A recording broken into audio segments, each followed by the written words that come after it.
Amin ya Allah. Bismillah. Kemudian kita lanjutkan dengan selamat. Bismillahirrahmanirrahim. Assalamualaikum warahmatullahi wabarakatuh. Alhamdulillah wassalatu wassalamu ala Rasulillah. Allahumma salli wa sallim wa barik ala nabiyyina Muhammad wa ala alihi wa sahbihi ajma'in. Rabbi shrah li sadri wa yassir li amri wahlul 'uqdatam min lisani yafqahu qawli. Subhanaka la ilma lana illa ma 'allamtana innaka antal alimul hakim. Maha suci Engkau ya Allah, tidak ada ilmu yang kami ketahui kecuali ilmu yang telah Engkau ajarkan kepada kami. Sesungguhnya Engkau Maha mengetahui dan Maha bijaksana. Wala haula wala quwwata illa billahil aliyyil azim. Wala haula wala quwwata illa billahil aliyyil azim. Ibu-ibu yang dimuliakan oleh Allah Subhanahu wa taala, mari kita sama-sama meningkatkan ketakwaan dan rasa syukur kita kehadiran Allah Subhanahu wa taala atas segala nikmat yang telah dikaruniakannya kepada kita, kepada kedua orang tua kita dan kepada seluruh hamba yang kita sayangi dalam hidup ini. Semoga dengan selalu merenungi nikmat-nikmat tersebut, semoga dengan selalu mengingat-ingat nikmat tersebut, kita semakin tunduk kepada Allah Subhanahu wa taala, kita semakin yakin serta bersemangat untuk selalu taat kepada Allah Subhanahu wa taala. Allah tidak meminta nikmat-nikmat itu diganti. Allah tidak menuntut nikmat-nikmat yang diberi itu dikembalikan, tetapi tidak. Terima sajalah semuanya, kata Allah. Nikmati, cuman selalulah taat kepadanya, itu saja. Dengan apa? Dengan menjalankan segala perintah, kemudian menjauhkan diri dari segala larangannya. Dari itu, disinilah pentingnya salah satu manfaat atau faedah mencari ilmu. Bagaimana kita akan tahu mana perintah Allah, mana larangan Allah gitu loh. Mana yang dianjurkan oleh Allah, mana yang tidak dianjurkan oleh Allah. Ibu, mungkin saya sudah sampaikan juga gitu bahwa kalau ada sebuah masjid misalnya gitu masjid itu digunakan apa saja Bu? Sholat saja. Tiba waktu sholat, setelah sholat balik lagi. Bertahun-tahun begitu terus. Apa jadinya gitu kita gitu ya? Apakah kita cukup dengan sholat saja gitu, dengan tidak mengetahui yang lain, hukum sholat, rukun sholat, manfaat sholat atau apa? Nah, dan itu semua kan perlu kita cari, perlu kita tuntut. Itulah perlunya kita menghadiri majelis-majelis ilmu. Selanjutnya salawat dan salam semoga selalu disampaikan oleh Allah Subhanahu wa taala kepada baginda Nabi Muhammad sallallahu alaihi wasallam. Allahumma salli wa sallim wa barik ala nabiyyina Muhammad wa ala alihi wa sahbihi ajmain. Berbahagialah hamba yang selama hidupnya banyak-banyak membaca salawat dan salam kepada Nabi. Berbahagialah hamba yang selama hidupnya punya keinginan yang besar untuk menghidupkan sunnah-sunnah Nabi. Saya menyampaikan berbahagia Bu ya. Berarti kalau tidak melakukan dua ini kira-kira apa Bu? Tidak bahagia. Jaminannya tidak akan bahagia gitu loh. Atau kalau kita sampaikan beruntunglah hamba yang banyak baca salawat dan salam kepada Nabi selama hidupnya. Beruntunglah hamba yang selama hidupnya punya keinginan yang besar untuk menghidupkan sunnah-sunnah Nabi. Beruntung. Kalau kebalikannya apa Bu? Rugi. Iya. Salah satu sunnah-sunnah Rasulullah yang banyak itu inilah majelis ilmu itu termasuk dari sunnah Rasulullah Sallallahu Alaihi Wasallam. Kita mau hadir kami juga nih sebagai ustadz atau penyampai, ya pensyarah, atau ya sebagai mubaligh atau guru atau apalah gitu. Ini juga termasuk juga menghidupkan sunnah Rasulullah Sallallahu Alaihi Wasallam. Nah, mungkin ini salah satu motivasi gitu loh. Kenapa? Kalau saya pribadi Bu ya, senangnya minta ampun gitu kalau disuruh, Ustadz tolong isi ini Ustadz, tolong Ustadz ya gitu ya, tolong Ustadz ya. Senangnya gitu. Salah satu poinnya selain pahala dari Allah Subhanahu Wa Taala itu apa? Menghidupkan sunnah Rasulullah Sallallahu Alaihi Wasallam. Ya, semoga niat baik kita itu selalu dijaga dan terjaga. Amin, Allahumma amin. Ya mungkin sebagai itu Bu ya, sebagai contoh saja gitu. Saya itu ya, kami itu terkadang Bu ngisi kajian sehari itu kalau hari Ahad biasanya itu sampai 4 kali Bu. Ya, 4 kali, subhanallah. Mungkin ustaz-ustaz yang lain juga banyak gitu. Apalagi kalau kayak ustaz-ustaz yang terkenal, Ustaz Abdul Somad dan lain-lain gitu ya. Ya, saya saja gitu ya, subuh misalnya ngisi kajian, kemudian duha ngisi kajian juga, kemudian setelah duha duha itu sampai sebelum zuhur istirahat sebentar, setelah zuhur saya ngajar di kampus ya, sampai setelah asar ngajarnya Bu. Setelah asar itu istirahat sebentar, istirahatnya jalan saja Bu, di jalan mau pengajian lagi setelah maghrib sampai isya, dan itu jaraknya jauh-jauh. Contohnya gitu, subuh saya di Pamulang, duha di Bintaro, di Bani Umar gitu ya, kemudian ngajar di kampusnya di Lebak Bulus, di PT IKI. Nah, dari Lebak Bulus sampai setelah ngajar, ya sampai setelah asar, itu langsung naik MRT Bu. Kereta api kemana? Ke Cakung sana. Ke Cakung itu Jakarta Timur ya. Ya dekat Bekasi gitu loh. Untuk apa? Untuk pengajian maghrib sampai isya. Tetapi saya pikir-pikir, kok saya nggak capek-capek ya gitu ya. Nggak capek-capek gitu. Ya mungkin salah satu motivasinya itu Bu. Pokoknya lillahi ta'ala aja lah gitu. Bismillahirrahmanirrahim gitu ya. Dapat pahala, dapat keberkahan gitu. Bahkan jamaah yang di Cakung sana, Ustaz katanya jauh sekali ya katanya kan. Kok bisa Ustaz ya katanya kan. Ya biasa Pak gitu kata saya gitu aja. Subhanallah ya Bu.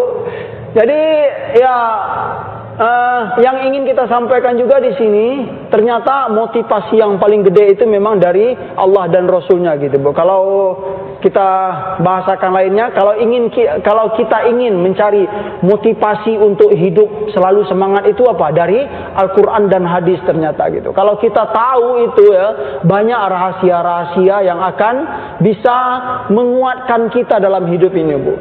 Punya banyak masalah gitu misalnya kan, coba kita gitu kan, ya pelajari Al-Quran. Loh Pak Ustadz, kami kan belum bisa bahasa Arab, belum apa-apa. Ya dengarkan ceramah-ceramah yang dalam ceramah tersebut membahas ayat-ayat Al-Quran gitu loh. Hadis-hadis Nabi, ya, karena di sanalah banyak poin-poin atau hikmah-hikmah yang barangkali dan kita yakin gitu loh, itu bisa menguatkan kita dalam hidup ini. Ibu-ibu yang dimuliakan oleh Allah Subhanahu wa taala. Baiklah. Di hari ini kita melanjutkan ya, yaitu hadis ya tentang babut taubah, ya tentang taubah. Terakhir ya, kita telah mendengarkan bahwa bagaimana bahagianya Allah, gembiranya Allah ketika hambanya mau bertaubat kepadanya, gembiranya minta ampun. Kemudian Nabi memberi perumpamaan bagaimana Bu? Ada seorang hamba yang menunggang onta, ya kan? Ya kita mereview sedikit, menunggang onta, kemudian dia pergi ke tengah padang pasir. Kemudian di tengah padang pasir tersebut mereka ini tersesat. Nggak tahu lagi, yalah kalau padang pasir sudah nggak berujung itu kayak lautan Bu. Tersesat, akhirnya dia terjatuh Nah, hamba yang nunggang ini terjatuh dan si onta tadi lari, kabur gitu loh. Sudah tersesat, ditinggal oleh onta. Dan di atas ontanya itu ada apa? Makanan dan minuman semuanya, bekal dia gitu loh. Ya. Yang dengan bekal tersebut dia bisa bertahan hidup gitu. Tapi si onta ini lari kabur. Putus asa, si hamba ini putus asa. Mati aku katanya kan. Mati aku, pokoknya mati aku semua gitu katanya. Akhirnya saking keputus asanya, dia berusaha untuk mencari apa? Pohon untuk berlindung. Dapatlah dia ini sebatang pohon yang ada daunnya sedikit. Satu pohon, di bawah pohon itu dia dengan putus asa, ya. Pokoknya nggak ada harapan lagi ya Allah, nggak ada harapan lagi ya Allah. Dia putus asa berbaring, begini baringnya gitu. Nggak ada harapan lagi. Bekalku sudah dibawa onta semuanya gitu. Tahu-tahu dengan apa? Dalam keadaan putus asa tersebut, onta ini datang lagi. Itu loh, Bu. Harapan yang timbul datang kembali setelah harapan itu hilang gitu loh. Tahu-tahu datang gitu kan. Wah, gembiranya minta ampun si hamba ini ya, dipegangnya hidung onta itu. Gitu. Kemana kamu gitu ya? Gembiranya minta ampun ya. Apa kata Nabi? Saking gembiranya apa? Da'a ya Allah, hamba ini berdoa kepada Allah ya. Saking gembiranya berdoanya salah gitu kata Nabi ya. Apa katanya? Ya Allah, Allahumma anta abdi wa ana rabbuka. Ya Allah, katanya, ya Allah, engkau adalah hambaku, aku adalah Tuhanmu. Gitu. Gembira apa? Salah berdoa saking gembiranya gitu loh. Itu disampaikan oleh Nabi SAW. Akhto'a min syiddatil farah. Dia salah dalam berdoa karena saking gembiranya gitu loh. Salahkah dia? Berdosakah dia kata Nabi? Tidak. Itu contoh yang sangat baik sekali. Begitu pentingnya bertaubat kepada Allah Subhanahu wa taala, kembali kepada Allah Subhanahu wa taala, menyadari dan menyesali segala kekurangan kita di zaman dahulu. Mungkin saya dahulu begini ya, terus ya keadaan saya dulu begini. Ya, masa lalu tidak perlulah untuk dicaci maki, dicela-cela ya.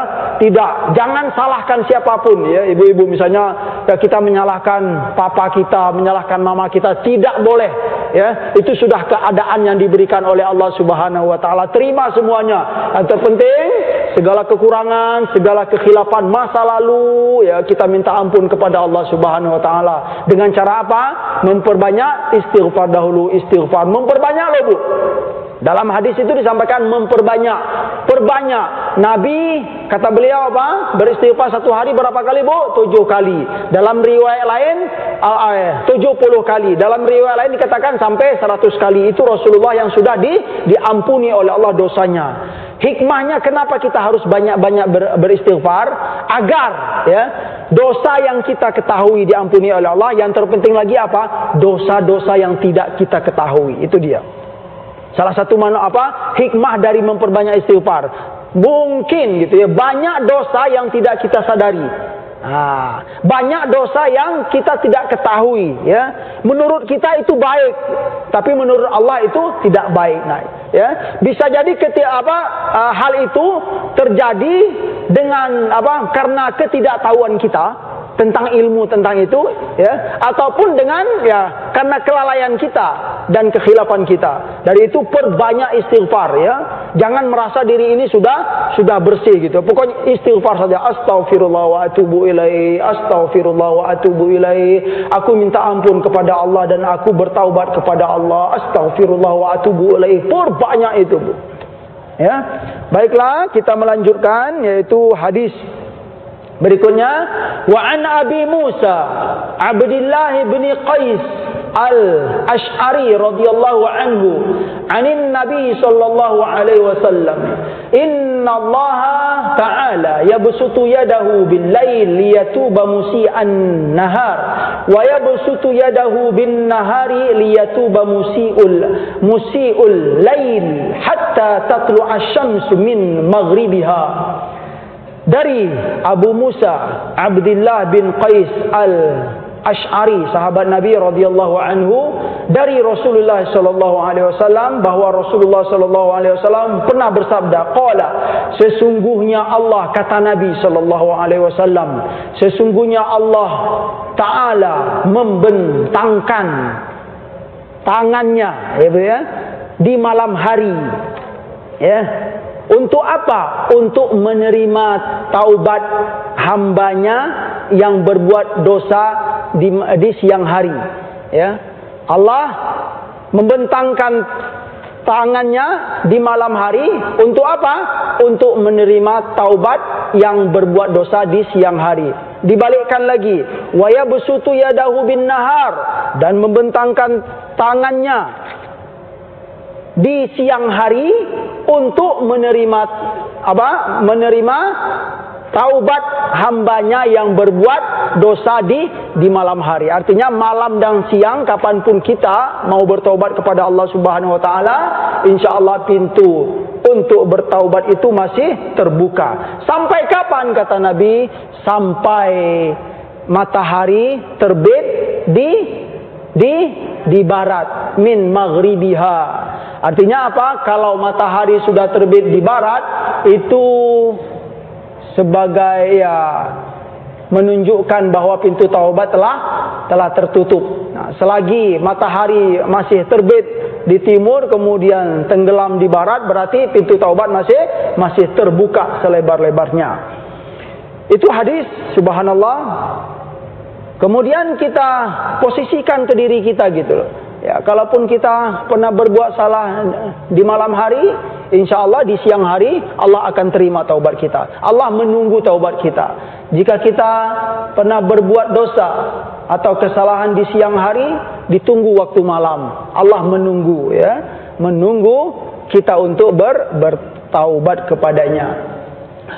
Berikutnya hadis wa an Abi Hurairah radhiyallahu anhu qala qala Rasulullah sallallahu alaihi wasallam man taba qabla an tatlu asy-syamsu min maghribiha taballahu alaihi. Hadis ini, barang siapa, kata Nabi sallallahu alaihi wasallam, barang siapa yang bertaubat kepada Allah sebelum matahari terbit di sebelah barat, maka Allah akan menerima taubatnya. Oh, masih apa? Maksud hadis ini, peluang itu memang terbuka, Bu. Ya. Mungkin kita pernah bertanya, bagaimana kalau dosa yang kita lakukan itu banyaknya minta ampun gitu, nggak terhitung. Kemudian dosa yang kita lakukan itu semuanya dosa besar semuanya gitu. Gimana? Pasti akan diampunkan oleh Allah Subhanahu Wa Taala, Bu ya. Nanti di hadis yang lain kita dikuatkan gitu. Bagaimana dosa-dosa besar sekalipun gitu, semuanya akan diampuni oleh Allah Subhanahu Wa Taala sebelum pintu taubat ditutup oleh Allah Subhanahu Wa Taala.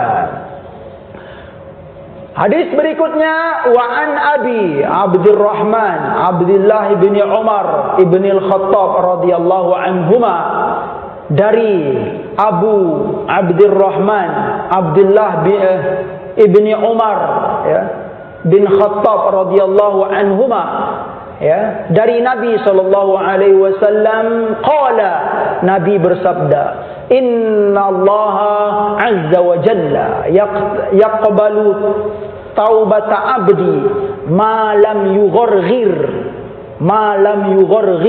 ya.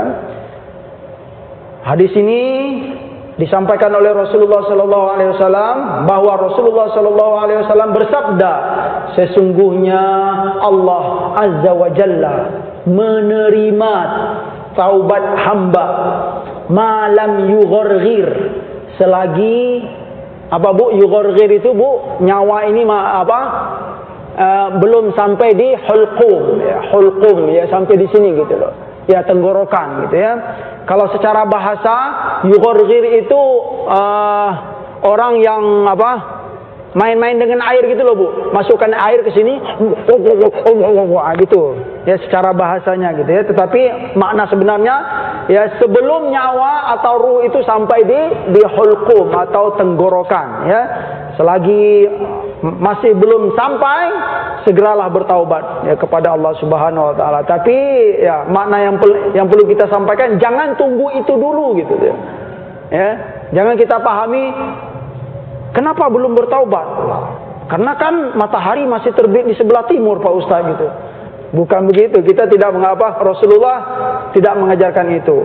Atau lagi, kenapa belum bertaubat? Ibu misalnya kan, Pak Haji kenapa belum bertaubat? Ya karena nyawa saya masih belum sampai di sini kata. Itu keliru, pemahaman yang keliru. Ya, jangan mengundur-undur untuk bertaubat kepada Allah Subhanahu wa taala. Baik. Hadis berikutnya, wa an Zirrun bin Hubaish. Hadis keberapa itu Bu? Hadis ke-19 ya. Wa an Zirrun bin Hubaish qala ataitu Safwana bin Asal ibn Asal radhiyallahu anhu. Ada seorang sahabat Nabi yang bernama Zirrun bin Hubaish. Dia datang kepada Safwan. Nah, kita ingat saja, Zirrun datang kepada Safwan bin Asal radhiyallahu anhu, as'aluhu 'anil masah 'alal khuffaini faqala. Dia datang ke Safwan ini, Zirrun ini datang ke Safwan ya, dia bertanya tentang al-masah 'alal khuffain, tentang perkara menyapu menyapu di atas sepatu kalau wudu gitu loh ya. Ini perkara wudu atau toharoh dalam fikih. Ya, ada hukumnya. Bagaimana? Faqala maja abika Yazir gitu ya. Safwan bertanya, Yazir, kenapa? Kenapa kamu datang ke sini gitu ya? Faqultu ibtigha al-ilm gitu ya. Saya datang ke kamu itu wahai Safwan untuk mencari ilmu. Saya datang untuk menuntut ilmu. Kemudian berkatalah ya, dijawab oleh Safwan ini, innal malaikata tad'u ajnihataha li talibil ilmi ridon bima yatlubu. Safwan ini menguatkan si Zir tadi, Zir bin Hubaish. Sesungguhnya para malaikat itu membentangkan ajnihataha itu apa Bu? Sayap mereka. Ya. Untuk siapa? Untuk para pencari ilmu. Kenapa mereka membentangkan sayap-sayap mereka? Malaikat yang ada di bumi ini Bu. Ridon bima yatlubu. Ya. Karena para malaikat itu ridho terhadap apa yang kita cari. Nah, ini kita ini Bu, kalau kita kembalikan ke hadis, ya, jadi malaikat itu membentangkan sayapnya itu maknanya apa itu Bu? Melindungi, menaungi ya, dari segala kejahatan, dari segala fitnah gitu. Dinaungi oleh para malaikat, dijaga oleh para malaikat. Kenapa? Para malaikat itu ridho dengan apa yang kita cari. Tentu ya, makanya perlu kita kuatkan lagi gitu. Di majelis ilmu itu kita nggak boleh macam-macam gitu Bu ya. Nggak boleh mencaci maki orang, menjelek-jelekkan orang atau apalah gitu loh. Kalaupun saya pernah menyampaikan itu Bu ya, kalaupun saya pernah menyampaikan itu, tolong ya kita tolong yakinkan lagi itu bukan atas kesengajaan saya. Kalaupun pernah, tapi saya berusaha gitu. Kita berusaha untuk menjauhi kalau majelis ilmu itu jangan yang buruk-buruk ya, tidak boleh ya. Mencaci maki orang, menjelek-jelekkan orang, menjelek-jelekkan kelompok, tidak gitu loh. Kalaupun begitu keadaannya, sebaiknya ya kita lebih fokus gitu loh untuk menjaga menjaga niat baik kita gitu loh, agar ya tolabul ilmi kita itu terjaga, diridhoi oleh Allah Subhanahu wa taala dan disukai oleh Rasulullah sallallahu alaihi wasallam. Jadi para malaikat ridho terhadap apa yang dia cari. Fakultu, kemudian Zirrun ini berkata, innahu qad hakka fi sodri al-mashu alal khufaini ba'dal ghaiti wal bauli. Begini wahai Safwan, kata Zir ini begini, saya itu punya keraguan tentang perkara menyapu di atas sepatu ketika berwudu. Ya, menyapu alal khufaini itu di atas dua sepatu. setelah kita buang air besar, kemudian dan buang air kecil gitu. Bagaimana sih hukumnya? Wa kunta imra'an min ashabin Nabi sallallahu alaihi wasallam, dan saya tahu kamu itu wahai Sofwan termasuk sahabat Nabi gitu loh. Faji'tu as'aluka gitu loh. Faji'tu as'aluka, dan saya datang ingin bertanya tentang hukum menyapu di atas dua sepatu itu. Ya. Hal sami'tahu yadhkuru fi dalika syai'a, wahai Sofwan, apakah kamu pernah mendengar Nabi menyebut atau menerangkan tentang hal itu? Ya. Jawab Sofwan apa? Naam. Iya. Saya pernah mendengar Nabi menjelaskan masalah itu. Lanjut Sofwan, kana ya'muruna idza kunna safran aw musafirina. Nabi ya pernah menyuruh kami ketika kami dalam perjalanan, safron au musafirin, ketika kami musafir bersama Rasulullah sallallahu alaihi wasallam. Apa yang disuruh oleh Nabi? Alla nanzi'a khifafana salasata ayyamin wa layalihinna illa min janabatin. Nabi pernah menyuruh kami ketika kami safar, ya, menyuruh kami apa? Untuk tidak melepaskan sepatu kami selama 3 hari dan 3 malam, ya, kecuali min janabatin. Kalau kecuali apa? Kecuali junub. Kalau junub nggak boleh. Ya nanti kita jelaskan sedikit Bu ya tentang hukumnya gitu loh. Kalau junub nggak boleh ya menyapu di atas 2 sepatu gitu loh. Illa min janabatin, kecuali junub. Lakin min ghaitin wa baulin wa naumin. Tetapi ya yang diperbolehkan itu apa? Setelah BAB dan buang air kecil dan tidur. Artinya apa? Kalau untuk setelah BAB kemudian buang air kecil dan tidur, artinya ya batal wudu. Ya, batal wudu atau dengan batalnya wudu karena hadas kecil gitu loh. Kalau junub itu kan termasuk hadas besar, tidak boleh. Tidak diperkenankan untuk bermasah alal khufaini, ya. Lanjut dulu. Min ghaitin. Qultu min ghaitin wa baulin wa naumin. Qultu. Baik, ini yang kedua Bu ya. Yang kedua. Jadi dalam hadis ini ada 2 poin yang ditanyakan oleh Zir ini dengan Sofwan. Yang pertama apa? Tentang menyapu di atas 2 sepatu ketika berwudu. Yang kedua tentang cinta dan kasih sayang. 2 poin itu dulu kita ingat gitu. Baik, kita jelaskan sedikit tentang menyapu di atas 2 sepatu ketika berwudu. Ya memang dalam hukum fikih itu ada bahasannya ya. Yang terpenting kita harus ingat, yang pertama sepatu itu harus suci dahulu, ya. Yang kedua dia sepatu tersebut menutupi 2 mata kaki kita. Yang ketiga sepatu itu lekat kalau kita bawa berjalan. Nah, itu dulu. Terus bagaimana caranya gitu ya? Cara menyapu 2 sepatu di atas 2 sepatu itu, al-mashu 'alal khufaini. Caranya ya memulai menyapu di atas 2 sepatu itu adalah ketika sempurna bersuci kita. Nah, contohnya begini, kita mau wudu nih, ya. Kita mau sholat, terus kita mau wudu. Setelah sempurna wudu kita, baru kita pakai sepatu tersebut. Mungkin kalau di daerah kita jarang Bu. Ya, kenapa jarang Pak Ustadz praktek ini? Ya barangkali keadaan juga di kita itu nggak ada, dingin sekali itu nggak ada.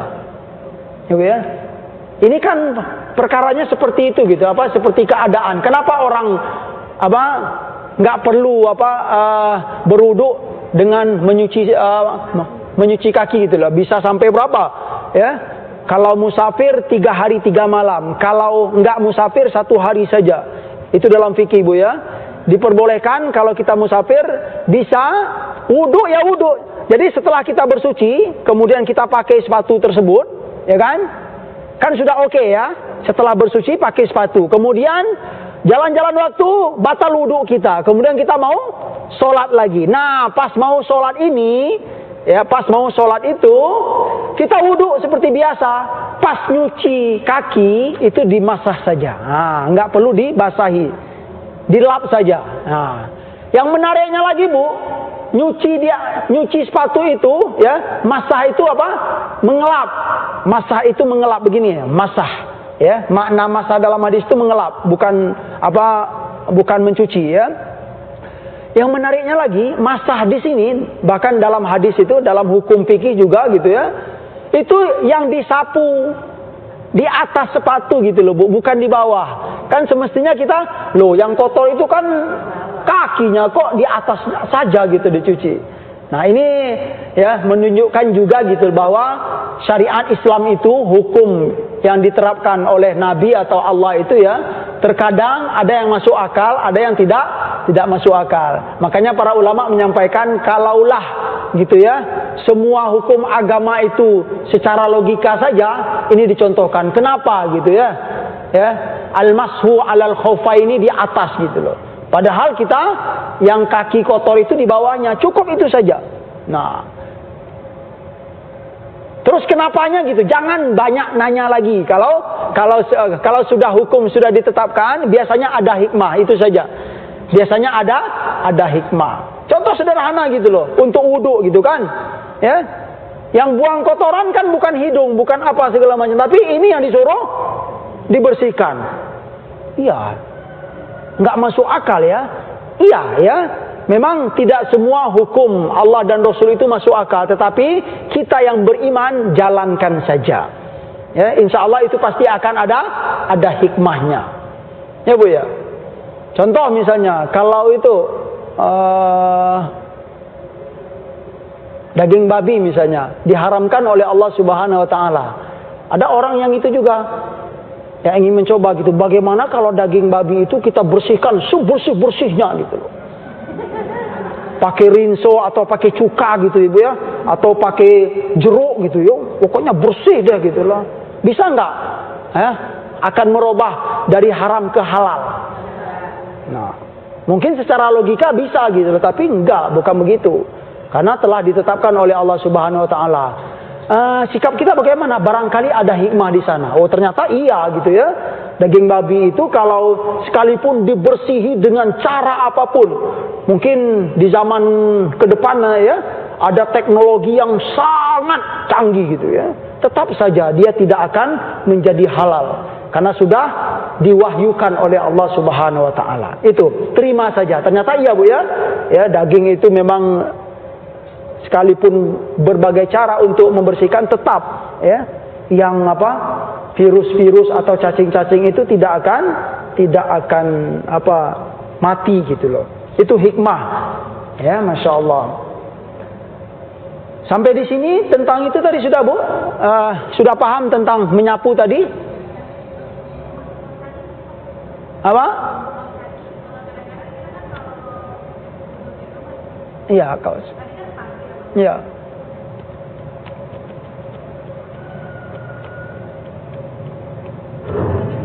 Ya. Kalau misalkan perempuan kan pakai kaos kaki itu, kalau misalkan berarti kaos kaki nggak perlu dilepas ya Pak? Berarti wudhunya di kaos kakinya aja, di kakinya. Dilap saja gitu loh. Itu sama dengan seperti itu kan? Ya, kami pernah juga sering melihat juga gitu ya, terutama di Timur Tengah ya Bu ya. Itu memang ada yang mempraktekkan kaos kaki gitu ya. Tetapi yang lebih afdolnya ya kita lebih baik merujuk ke sini gitu, bukan kaos kaki tetapi khuf gitu ya. Khuf itu seperti apa? Sepatu kayak dari kulit lah gitu Bu ya. Atau sepatu yang kokoh, bukan kaos kaki ya. Mungkin ada pendapat yang membolehkan gitu ya. Ya karena kita melihat juga gitu ya, memperhatikan. Tapi yang lebih kuatnya bukan kaos kaki. Kalaupun kaos kaki, maka akan disebut di sana. Kaos kaki itu bahasa Arabnya jawrob, jawarib gitu Bu ya. Ya, barangkali ada pendapat yang membolehkan itu. Oke, Bu? Nah, gitu. Boleh, ini mungkin jadi PR bagi saya. Saya akan baca insya Allah, mudah-mudahan cari referensi yang banyak gitu ya. Ada nggak dasar hukumnya tentang kaos kaki? Ya Bu ya? Boleh Bu? Kasih waktu nanti insya Allah mudah-mudahan tentang kaos kaki ini. Tapi kalau kita merujuk ke hadis, ya, teks hadis kemudian hukum yang sudah ada itu al-khuffain. Al-khuff itu adalah ya seperti sepatu lah zaman sekarang gitu loh Bu. Iya Bu. Iya. Darurat.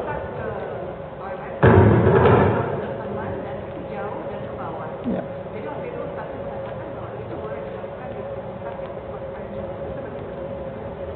Iya Bu, saya pernah melihat gitu. Saya memang melihat, artinya dengan yang saya lihat itu, saya meyakini juga gitu loh. Mulai meyakini barangkali ada gitu loh, istilahnya ada hukumnya gitu loh ya. Ya, untuk lebih kuatnya beri kita waktu, insya Allah mudah-mudahan ya itu istilahnya ya bisa kita jawab gitu Bu ya. Cuman ya memang yang mempraktekkan itu sangat banyak gitu loh. Sangat banyak. Ya. Yang afdolnya apa? Yang afdolnya memang sepatu. Itu dulu. Baiklah Bapak Ibu yang dimuliakan Bapak Ibu lagi. Ibu-ibu yang dimuliakan oleh Allah Subhanahu wa taala. Poin yang pertama ditanyakan oleh Zirun tadi apa? Masalah al-masah 'alal khuffaini. Baik itu dulu. Yang kedua, dia bertanya kepada Sofwan ini, ya. Fakultu hal sami'tahu yadhkuru fil hawa syai'an. Nah, ini dia.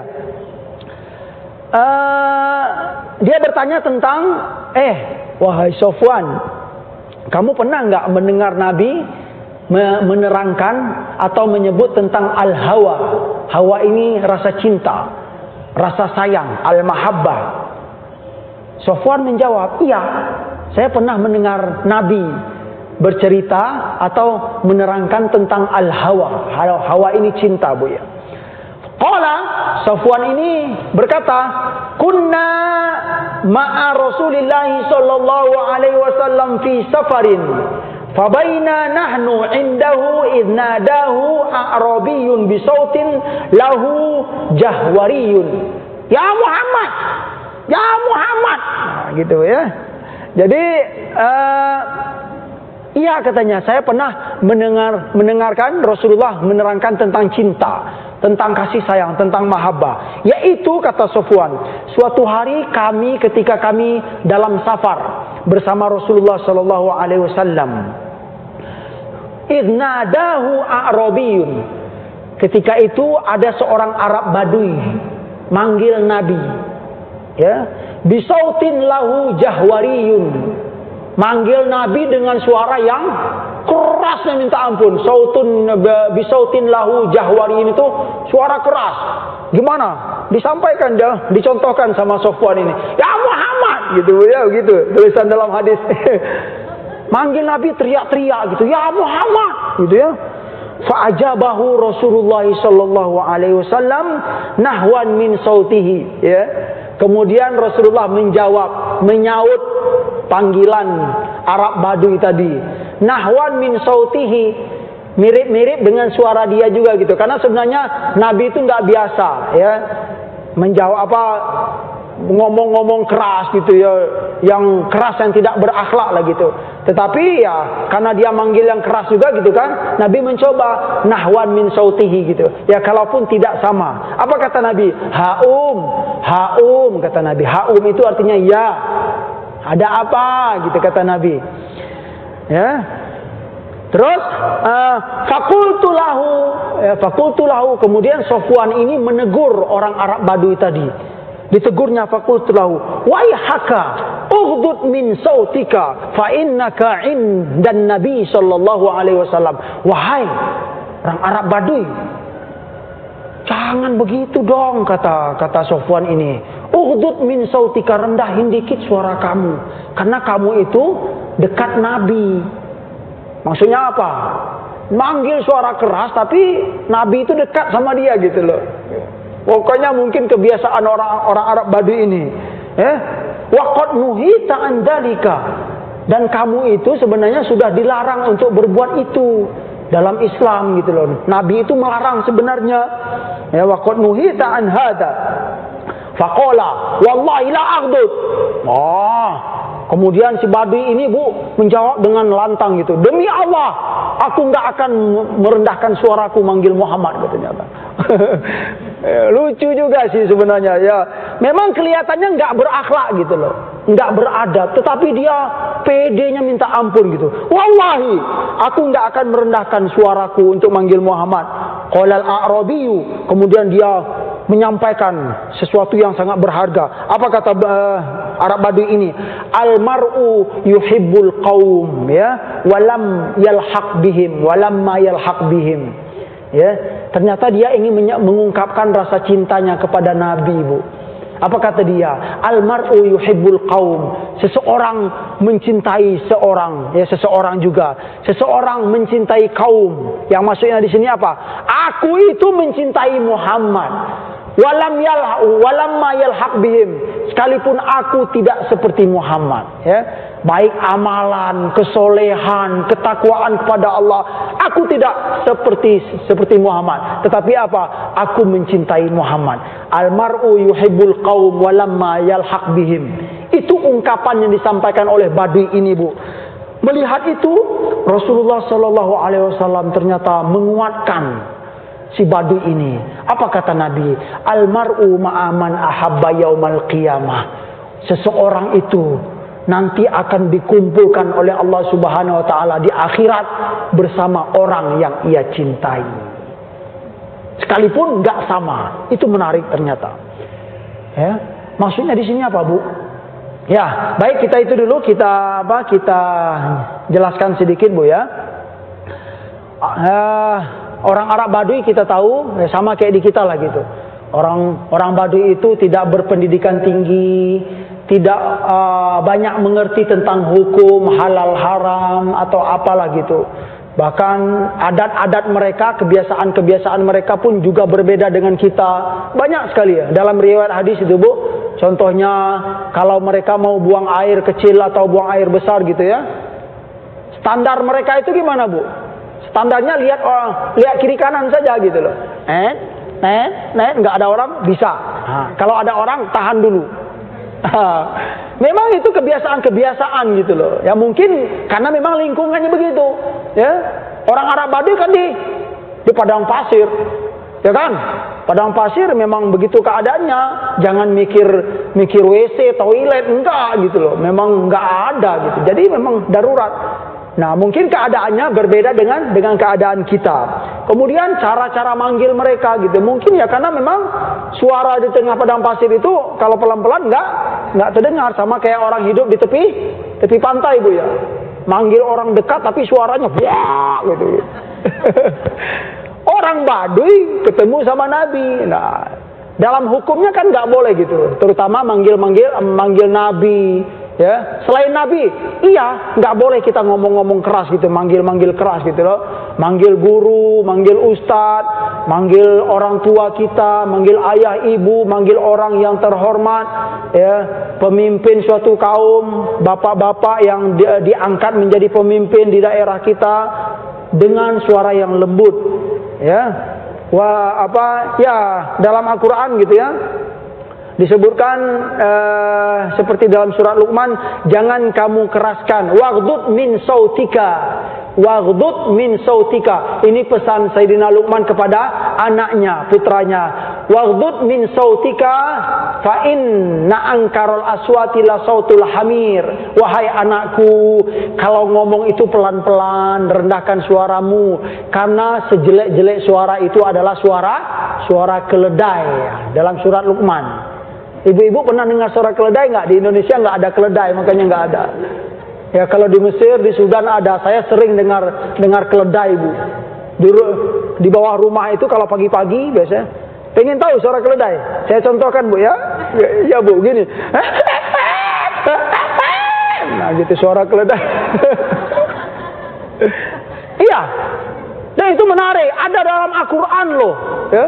Karena sejelek-jelek suara itu kata Allah Subhanahu wa taala adalah suara keledai. Dalam hadis Nabi disampaikan juga tentang suara keledai ini.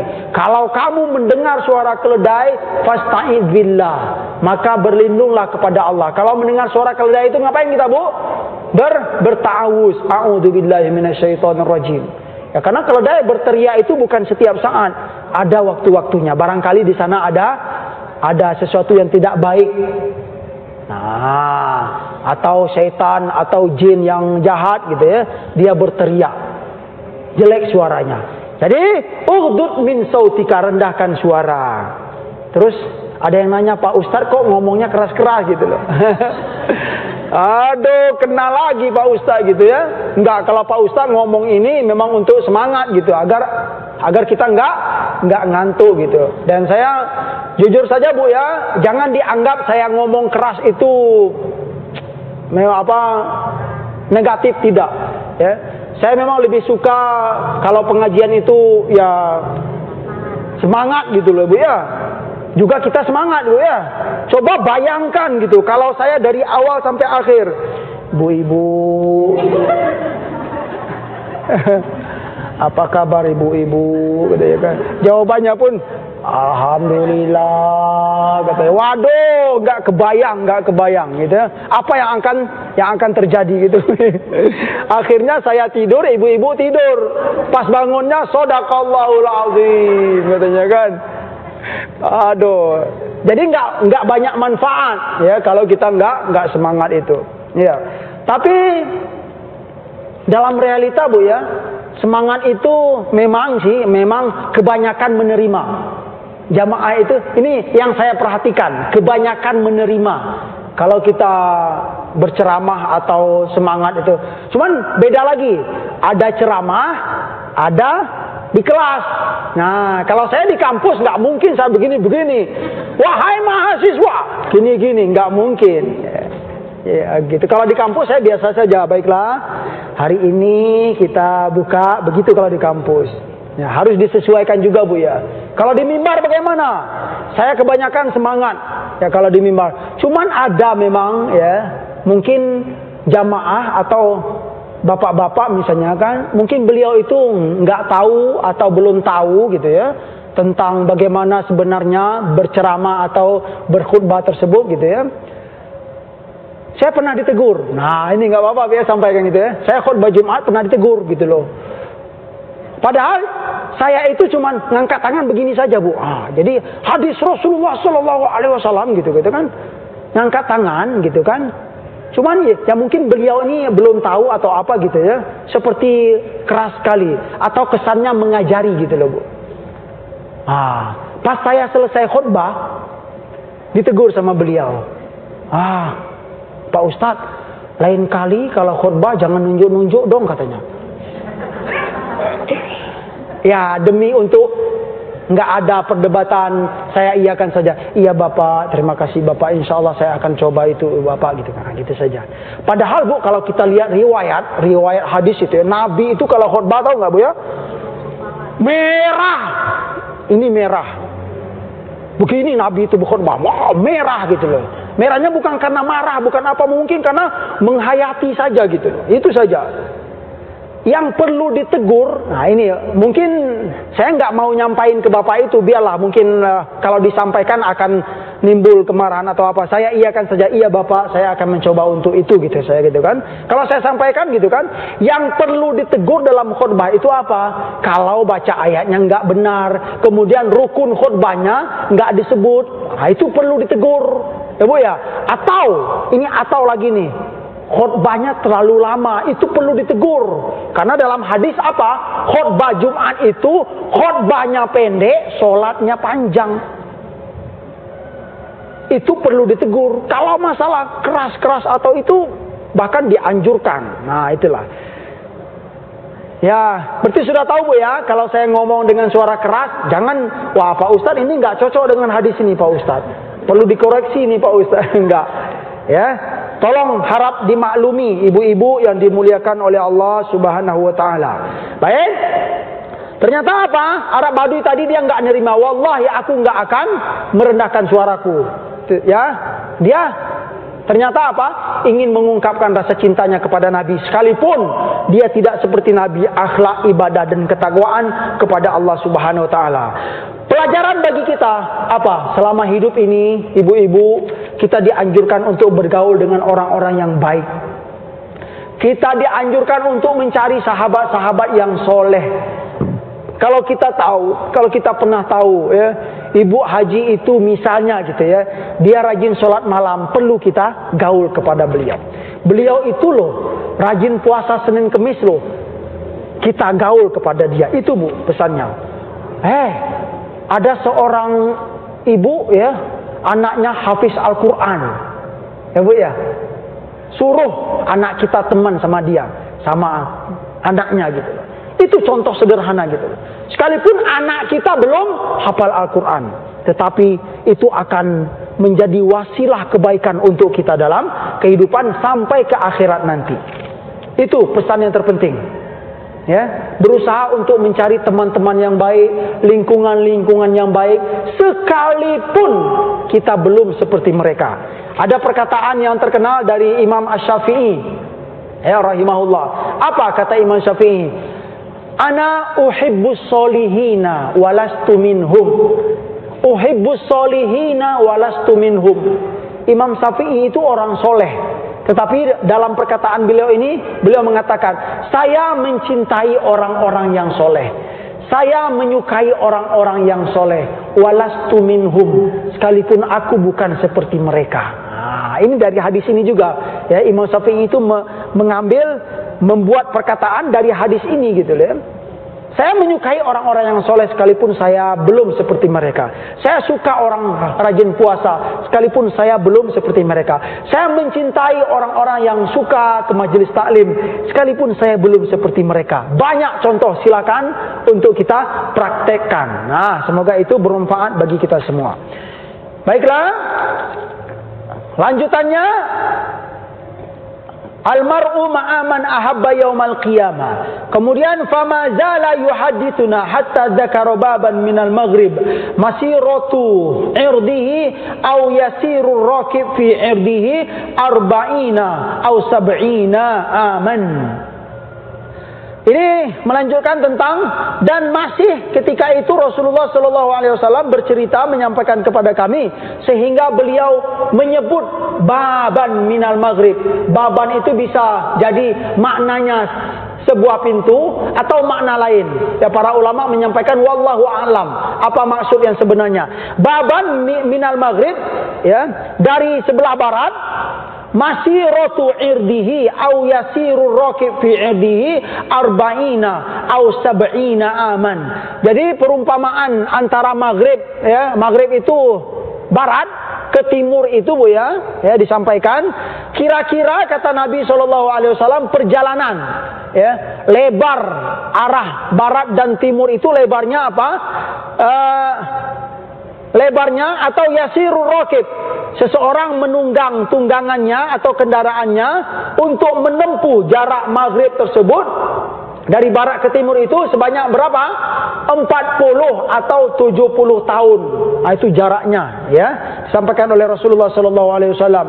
Qala Sufyan ahadur ruwah, dan dilanjutkan Sufyan berkata qibala Syam, dari arah Syam ya.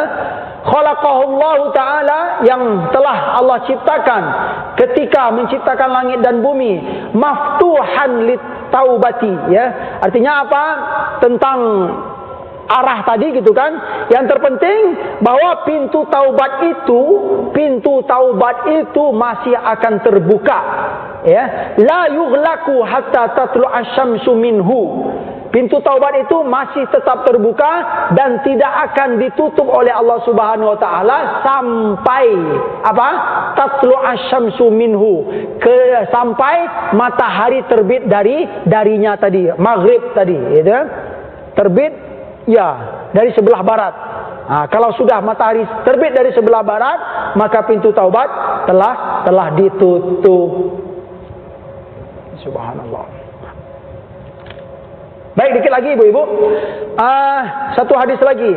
Wa an Abi Sa'id Sa'd bin Malik ibni Sinan al-Khudri radhiyallahu anhu anna Nabiy sallallahu alaihi wasallam qala, dari Abu Sa'ad bin Malik bin Sinan Al-Khudri radhiyallahu anhu bahwa Nabi sallallahu alaihi wasallam bersabda, kana fi man kana qablakum rajulun qatala 99 nafsan.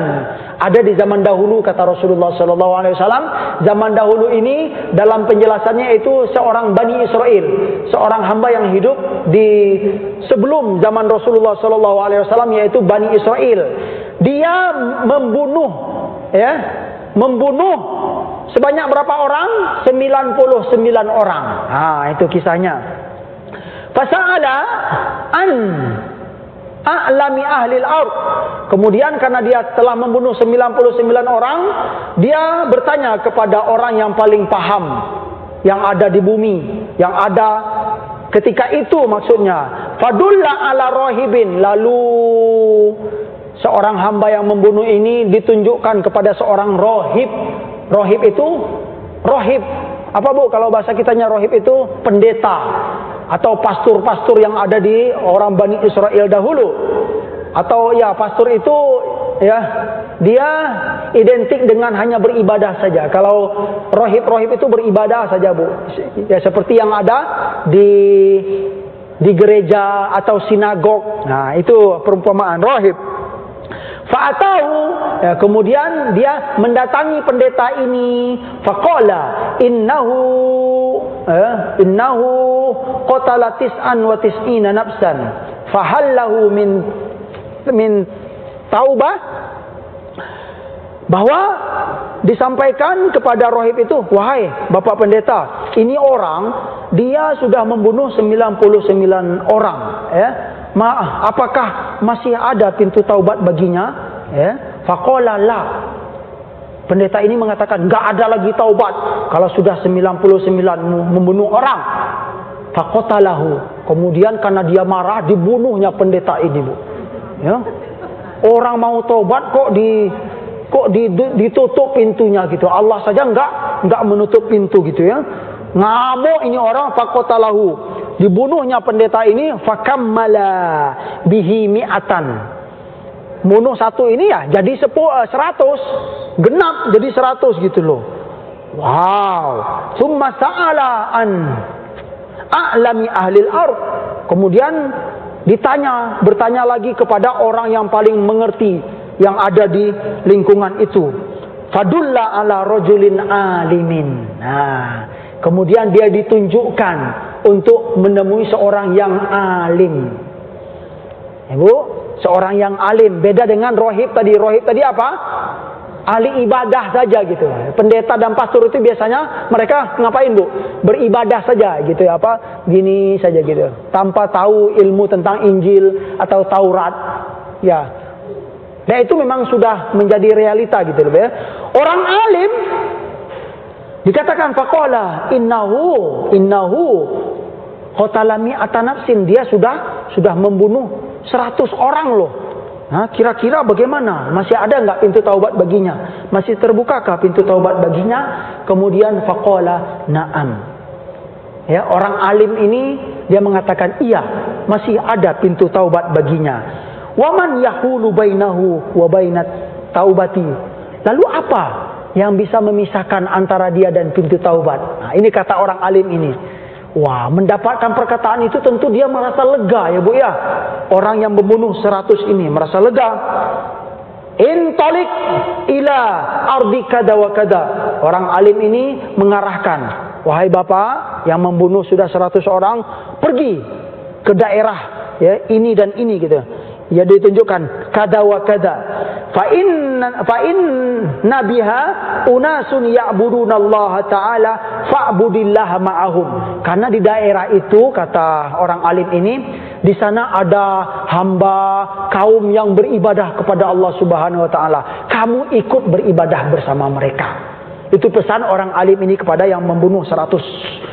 Fa'budillaha ma'ahum wa la tarji ila ardika fa innaha ardusu. Setelah kamu bersama mereka dan beribadah kepada Allah bersama mereka, jangan kembali ke kampungmu lagi. Karena kampung itu adalah ardusu, ya, tanah yang jelek, ya, bumi, daerah yang kotor lah gitu, daerah atau lingkungan yang tidak baik, jangan kembali lagi ke kampungmu itu.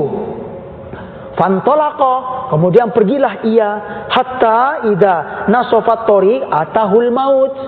Pergilah ia dengan penuh keyakinan, di tengah jalan datang maut. Maut menjemput dia, Bu ya. Ketika maut datang, tasomat fihi malaikatur rahmah wa malaikatul azab.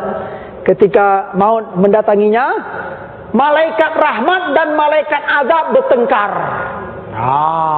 Ini gimana ini? Ini jatah saya atau jatah kamu? Malaikat rahmat mengatakan ini urusan saya karena dia punya niat baik. Nanti kita lanjutkan dikit. Malaikat kata, faqalat malaikatur rahmah. Kemudian malaikat rahmat berkata, jaa taiban muqbilan biqalbihi ilallah. Dia berjalan tadi itu, ya. Dia berjalan penuh ingin rasa taubat kepada Allah. Ingin sekali untuk kembali dari hatinya yang sangat dalam gitu loh. Wa qalat malaikatul azab. Malaikat azab berkata, innahu lam ya'mal khairan qat. Iya, memang dia punya niat baik untuk beribadah, ya, dan untuk kembali ke jalan Allah.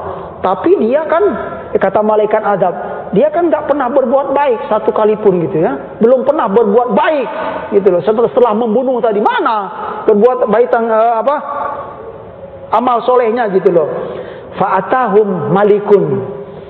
Ada dua malaikat. Nah, bertengkar, kemudian datang satu malaikat sebagai wasit, sebagai juri, ya, penengah gitu loh Bu ya. Ini hadisnya sahih loh Bu ya, subhanallah. Ya, jadi apa? Datang seorang malaikat dan malaikat itu menyerupai manusia.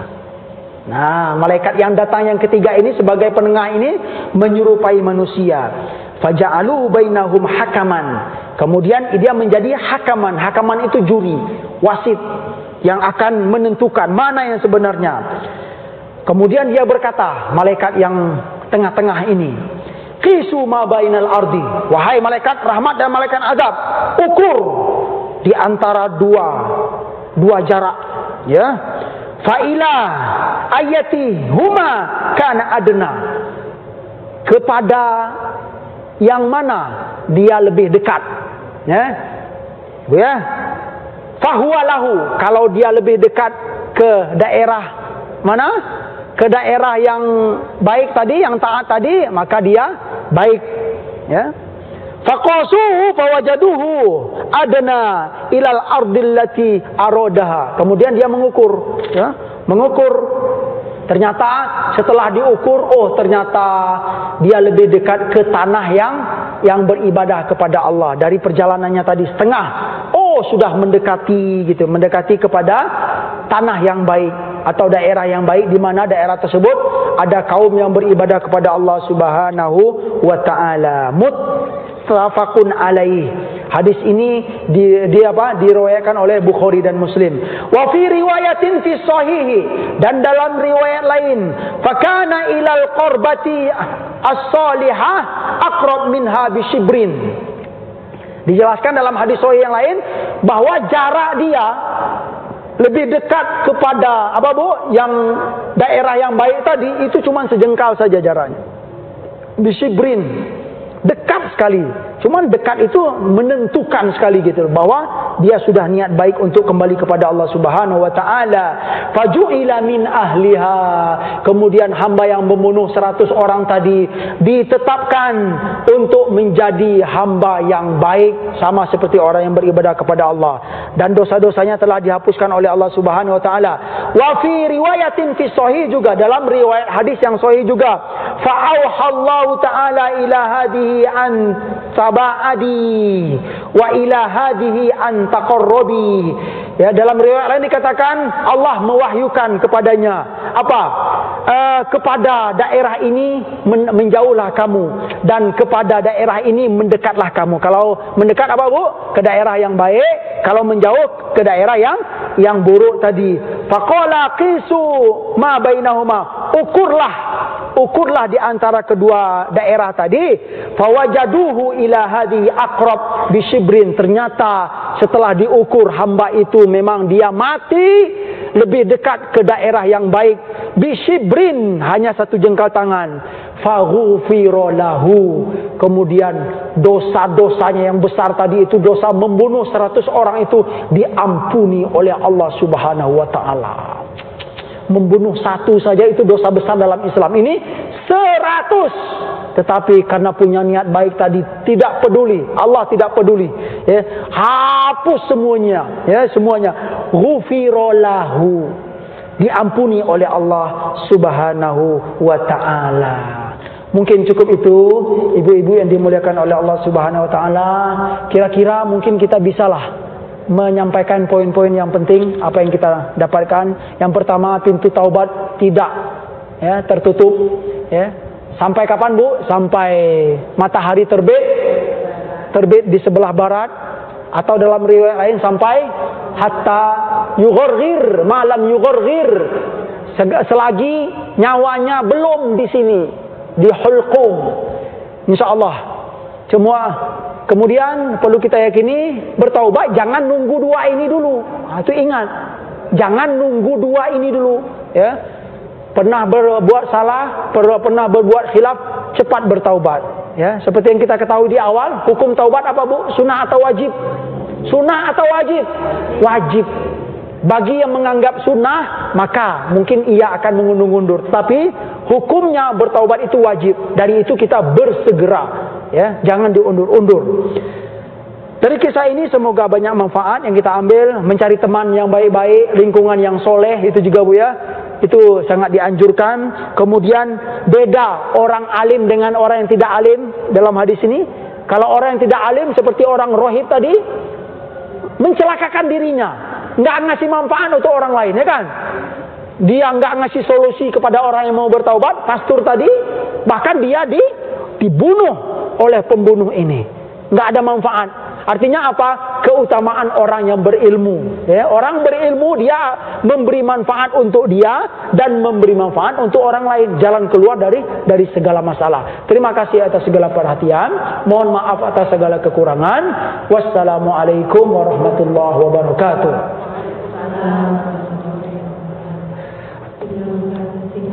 Iya, Masya Allah. Bismillahirrahmanirrahim.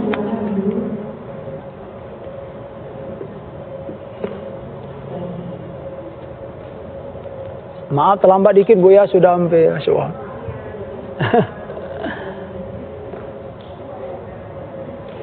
Oh ya, Bu, ada satu. Bismillah ya Rabbi, la ilaha illallah, la ilaha illallah.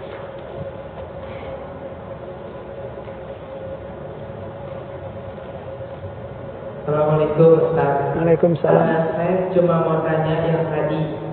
Kita kan maksudnya nggak semua aturan agama Ustaz bilang masuk akal gitu ya. Jadi tapi kan kita sering juga dengar sami'na wa ta'na. Artinya kamu dengar, kamu lakukan gitu ya, Ustaz, ya. Tapi kan banyak sekali kalau masalah fikih itu berbeda ya, Ustaz, ya. Artinya yang menurut orang lain, Ustaz lain haram, Ustaz yang lain itu membolehkan. Itu gimana, Ustaz, gitu loh? Karena kita merasa jangan-jangan kita tidak mendengar dan tidak melakukan, tapi banyak bertanya gitu loh. Itu bagaimana, Ustaz? Makasih. Assalamualaikum. Masya Allah, memang bagus sekali pertanyaannya. Bagaimana kalau ada perbedaan dalam fikih misalnya, itu, Bu, ya? Perlu kita ketahui, Bu, ya, bahwa perbedaan ternyata dalam fikih itu, kalau perbedaannya tidak masalah haram, ya, itu memang tidak jadi masalah. Yang haram itu maksudnya yang sudah permanen gitu loh. Dan kebanyakan ini yang kita temui gitu loh. Biasanya perbedaan-perbedaan itu bukan masalah-masalah yang pokok atau yang permanen, ya, dalam fikih. Cuman mana yang harus kita pegang? Nah, gitu dia. Mana yang harus kita ambil? Tentu, ya, yang harus kita ambil kalau kita belajar fikih, ibu-ibu, ya, kita yang pertama harus mengacu kepada madhab yang sudah ada dalam fikih dahulu. Itu cara yang terbaik, ya. Bagaimanapun mazhab yang 4 itu sudah diakui dalam Islam, ya. Jangan sampai kita mengatakan, saya nggak mau ikut mazhab. Memang ada Bu, memang ada kelompok yang berpendapat nggak perlu pakai mazhab. Tapi kelompok ini sedikit sekali di dunia Islam. Dan kelompok ini bisa dikatakan tidak kuat. Ya. Kelompok yang paling banyak, kelompok yang kuat pendapatnya adalah mengikuti mazhab. Karena mazhab ini sudah diakui dalam Islam. Apa itu? Hanafi, Maliki, Syafi'i, dan Hambali. Begitu itunya, apa urutannya Bu? Hanafi, Maliki, Syafi'i, dan Hambali. Ya. Diikuti hukum yang ada dalam mazhab. Bagaimana caranya? Tentu kita akan membaca buku-buku fikih yang ada dalam mazhab. Ya. Kalau masih ragu, nah ini memang ada ternyata. Boleh nggak kita misalnya kan mempertanyakan atau menyalahkan seorang ustadz, ya, yang berpendapat ustadz ini mengatakan nggak boleh, tetapi di ustadz lain itu mengatakan boleh. Boleh nggak kita mempertanyakan? Kok bisa begitu? Boleh, ya, ya, boleh. Kenapa boleh? Perlu kita cek juga Bu. Ternyata Bu ya, background ustadz itu beda-beda juga. Itu dia. Keilmuan ustadz itu beda-beda juga. Contoh nih, ya. Tidak semua orang yang sekolah di Mesir itu Bu, ya. Di Mesir itu tidak semua orang yang sekolah di Mesir itu paham semua masalah agama. Ingat itu dulu. Kenapa? Karena di Al-Azhar itu, ya, kuliahnya beda-beda juga. Ada yang kuliah usuluddin. Usuluddin itu tafsir dan hadis. Ya, ada yang kuliah syariah. Syariah itu hukum-hukum Islam. Nah, ternyata setelah ustadz-ustadz ini pulang ke Indonesia, dianggap oleh jamaah tahu semua. Contoh, ustadznya kuliah di Mesir, kuliah usuluddin, tafsir dan hadis. Hadir ke jamaah. Jamaah nanya tentang ekonomi Islam. Masalah bunga, masalah KPR. Tentu si ustadz bilang apa? Bilang riba itu haram Bu. Cukup itu saja yang disampaikan ustadz. Riba itu haram, betul nggak? Betul. Tetapi detailnya ustadz ini nggak tahu gitu loh. Makanya jujur nih, saya pernah mendengar keluhan dari jamaah. Ya, ustadz itu mungkin bukan backgroundnya, belum terlalu detail tentang ekonomi dan keuangan syariah gitu kan. Dia menyampaikan di masjid begitu Bu. Ya, kredit itu haram katanya gitu kan. KPR rumah itu haram. Nah, terus bertanya jamaah gitu, Pak Ustadz kalau kita sudah beli KPR gimana? Jual Bu gitu loh. Terus di mana ibu mau tinggal? Ya ibu harus kuat gitu. Ini bukan solusi gitu. Ternyata bahasan tentang itu banyak dalam fikih Islami itu loh Bu. Oke Bu, segitu dulu Bu. Jadi background ustadz itu juga berbeda-beda. Contoh saya jujur gitu ya. Jangan nanya-nanya ke saya tentang biologi Bu.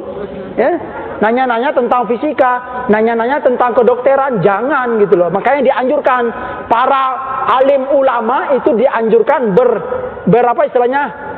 Kalau kolaborasi. Nah, itu Ibu tahu. Ya, Ustadz jangan sok-sok tahu Ustadz gitu loh. Kalau perkara kesehatan, kedokteran, sebaiknya nanya ke dokter. Itu lebih bagus. Jangan sok tahu gitu loh. Itu dia. Sekian Bu. Makasih. Ya Ibu.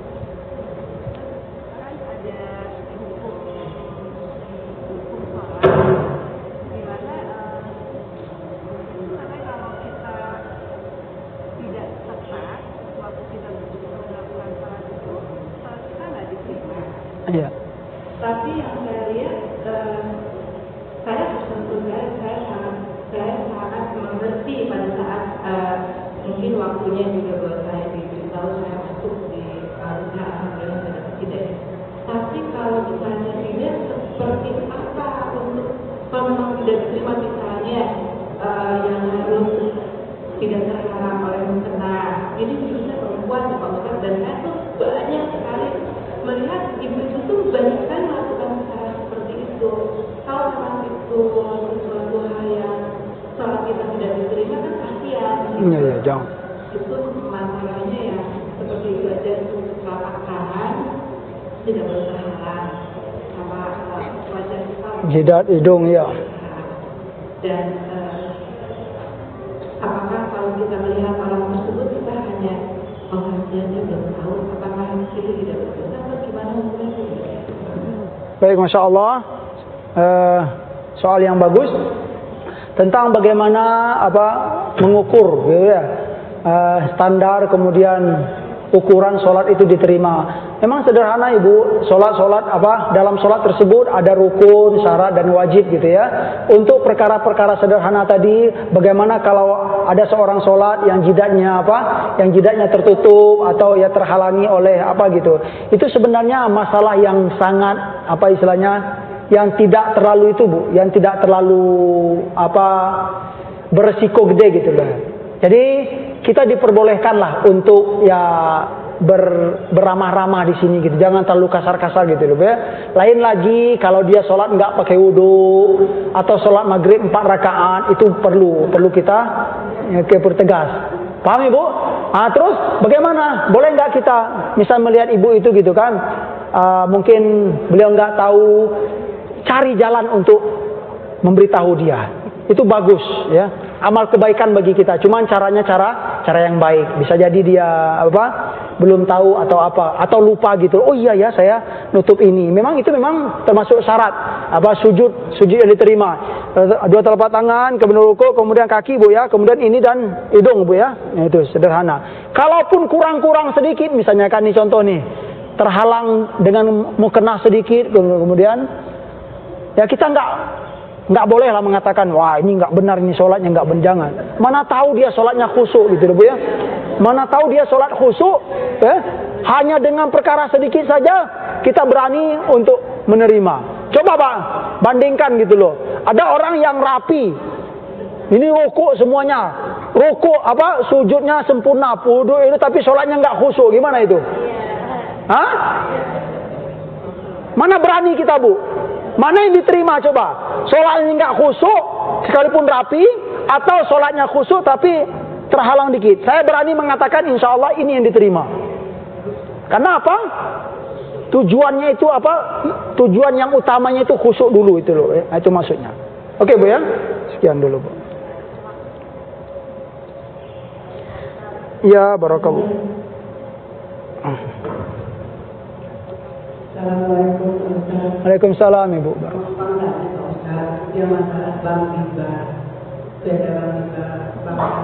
Dengan bank konvensional. Ini bagus Masya Allah. Anak saya itu ada riba, jadi menurut saya bulan depan difunksional. Bank konvensional Bu ya? Baik Masya Allah. Baik Masya Allah. Baiklah, Masya Allah, sangat bagus sekali. Saya berani menjawab ini karena jujur ibu-ibu ya, background saya itu syariah.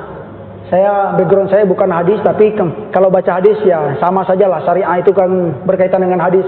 Background saya syariah, S1 syariah, S2-nya syariah juga, dan di S2 saya nulis tentang akad gharar. Gharar itu ketidakpastian dalam perbankan syariah. Itu di S2. Di S3 tulisan saya, disertasi saya tentang pasar modal syariah. Saham, reksadana dan apa-apa semuanya gitu. Insya Allah lah kalau untuk background tentang ekonomi dan keuangan syariah. Saya ngajar pun juga di Islamic Village, di Sekolah Tinggi Ekonomi Syariah adalah. Jadi Ibu tentang bunga bank Bu ya. Bunga bank atau riba. Ya, bunga bank itu ya jelas para ulama sepakat bahwa itu haram ya. Haram. Ya, kenapa? Sederhananya kalau bunga bank ini beda bunga dengan laba istilahnya ya. Kalau bunga itu dia sudah ditetapkan persenannya di awal gitu ya. Kalau laba, kapan itu akan dibagi? Setelah dapat laba. Itu dulu ya. Kemudian kira-kira mana sistem yang lebih baik? Bagi laba atau bagi bunga? Tentu bagi laba. Untuk sistem keuangan yang sehat. Kenapa? Karena kalau ya bank pakai sistem bunga menetapkan di awal itu, iya kalau banknya beruntung, ya enggak? Kalau banknya sedang enggak beruntung, ngapain si bank? Minjem dong.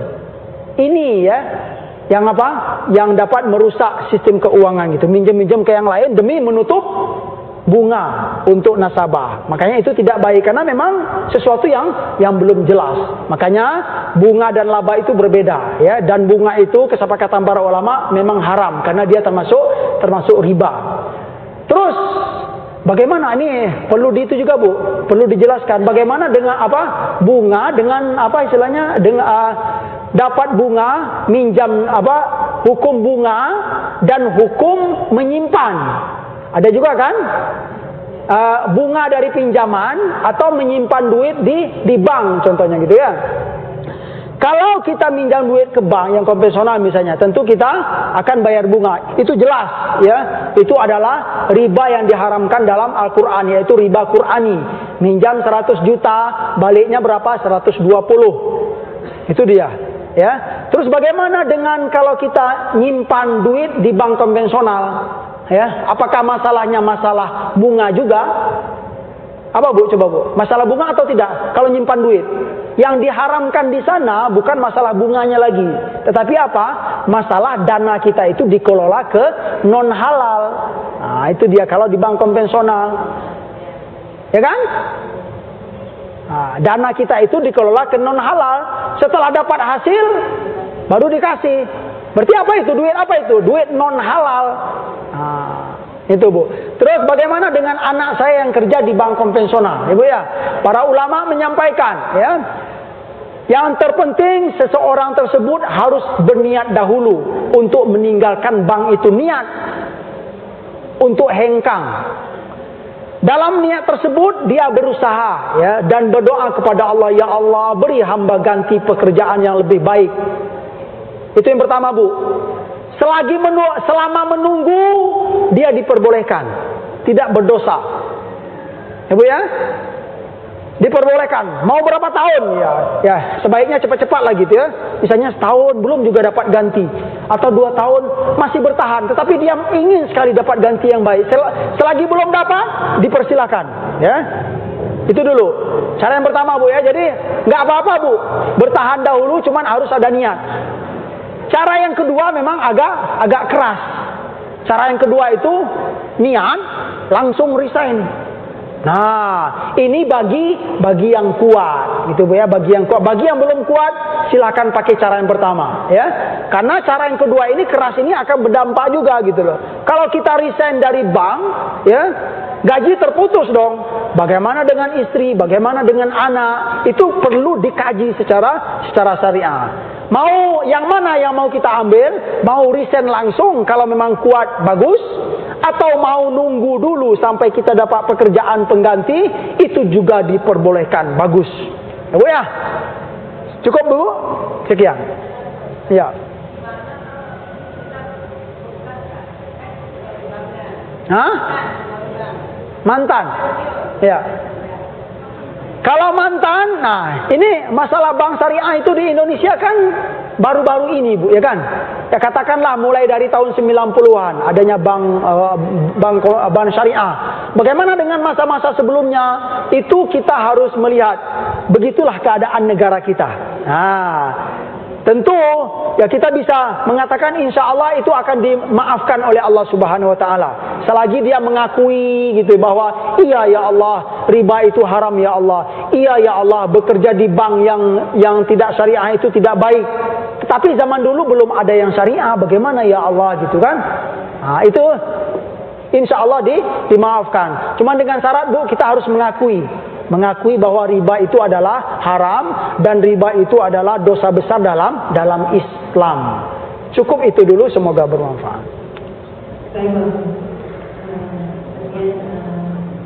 Cukup. Baik Ibu-ibu, kajian Subhanallah, astagfirullah. Untuk menutup mungkin Pak Ustaz Ya Allah, bismillahirrahmanirrahim. Astaghfirullah wa atubu ilaih, astaghfirullah wa natubu ilaih, astaghfirullah wa natubu ilaih. A'udzu billahi minasyaitonir rajim. Bismillahirrahmanirrahim. Alhamdulillahirabbil alamin. Hamdan yuafi ni'amahu wa yukafi mazidah. Ya Rabbana lakal hamdu kama yanbaghi li jalali wajhika wa 'azimi sultanik. Allahumma salli wa sallim wa barik ala nabiyyina Muhammad wa ala alihi wa sahbihi ajma'in. Allahumma ighfir lana ذنوبنا ولوالدينا وارحمهما كما ربيانا صغارا ولجميع المسلمين والمسلمات والمؤمنين والمؤمنات الأحياء منهم والأموات برحمتك يا أرحم الراحمين. اللهم إنا نسألك علما نافعا ورزقا طيبا وعملا متقبلا. اللهم أحسن عاقبتنا في الأمور كلها وأجرنا من خزي الدنيا وعذاب الآخرة. اللهم إنا نسألك الهدى والتقى والعفاف والغنى. ربنا آتنا في الدنيا حسنة وفي الآخرة حسنة وقنا عذاب النار. وصلى الله على نبينا محمد وعلى آله وصحبه وسلم. سبحان ربك رب العزة عما يصفون وسلام على المرسلين والحمد لله رب العالمين. Alhamdulillah. Insya Allah apa yang